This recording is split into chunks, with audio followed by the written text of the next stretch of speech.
राधे राधे दोस्तों, हरे कृष्ण। मैं हिमानी गोस्वामी स्वागत करती हूँ आपका अपने यूट्यूब चैनल यश भक्ति वीडियोस में। हमारे इस वीडियो में हम आपके लिए संतोषी माता के व्रत की दूसरी कहानी लेकर आए हैं। एक समय की बात है, किसी नगर में एक राजा और रानी थे। उनके दो बेटियां थी। राजा ने अपनी दोनों बेटियों को तैराकी, तीरंदाजी, घुड़सवारी आदि सभी प्रकार की शिक्षा दी थी। साथ ही रानी की बेटियों को घर की जिम्मेदारी भी अच्छे से सिखाई थी। बड़ी बेटी चंपा और छोटी बेटी रूपमती थी। चंपा थोड़ी सांवली थी, जबकि रूपमती के नाम के समान रूपवान थी।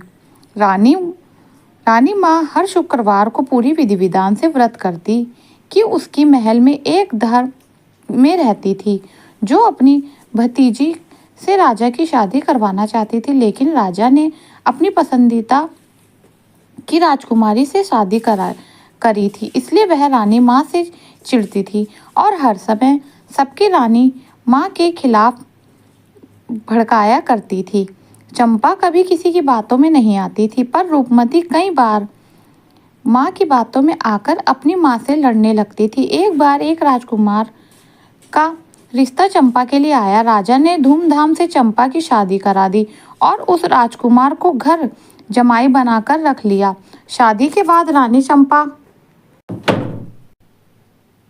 रानी माँ ने चंपा को भी शुक्रवार को संतोषी माता का व्रत करवा दिया। अब हर शुक्रवार दोनों माँ बेटी व्रत करने लगी। संतोषी माता की कृपा से चंपा गर्भवती हो गई। राजमहल के चारों तरफ खुशियां ही खुशियां छा गई।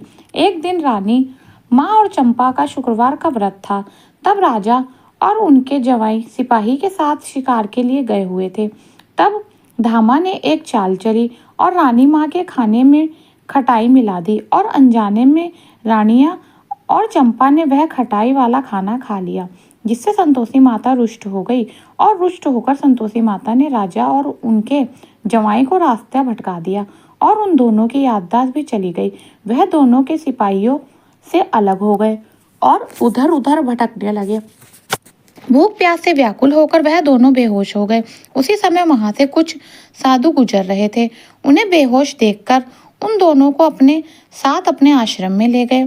सिपाहियों ने उन दोनों की खूब ढूंढा पर वह दोनों नहीं मिले।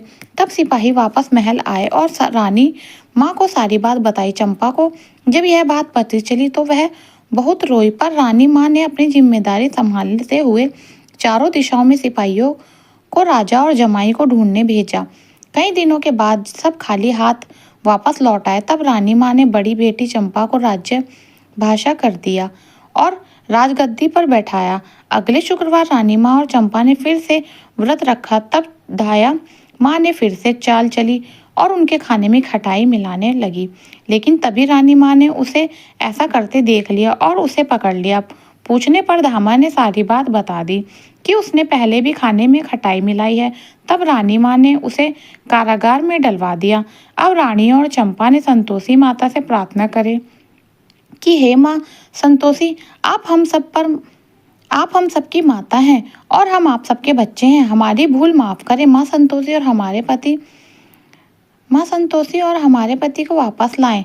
तब उसी रात्रि को संतोषी माता राजा के सपने में आई और बोली, राजा उठ और अपने राज्य वापस जा। तेरे जवाई और तू मेरे प्रकोप को झेल रहे थे। अब तू अपनी राज्य जा और मेरा एक मंदिर बनवा। दूसरे दिन राजा और उसका जवाब ही सभी साधु संतों को शुक्रिया करते और उन्हें प्रणाम कर कर अपने राज्य की ओर लौट जाते और पूरे राज्य को संतोषी माता की महिमा बताते हुए संतोषी माता का एक भव्य मंदिर बनवाया। रानी माँ ने चंपा के साथ धूमधाम से शुक्रवार का व्रत का उद्यापन करा। चंपा को एक बहुत सुंदर पुत्र प्राप्त हुआ था और महल में वापस अधिक खुशियां छा गई थी। संतोषी माता जैसे आप रानी माँ और चंपा पर प्रसन्न हुई, वैसे ही इस कहानी को कहते सुनते और हुंकार भरते सब पर कृपा बनाए रखना। संतोषी माता की जय। तो यह थी संतोषी माता की व्रत कथा। अगर मेरा वीडियो आपको पसंद आया हो तो प्लीज़ मेरे चैनल को लाइक शेयर सब्सक्राइब करना ना भूलें और कमेंट बॉक्स में ओम नमः शिवाय जरूर लिखें। राधे राधे।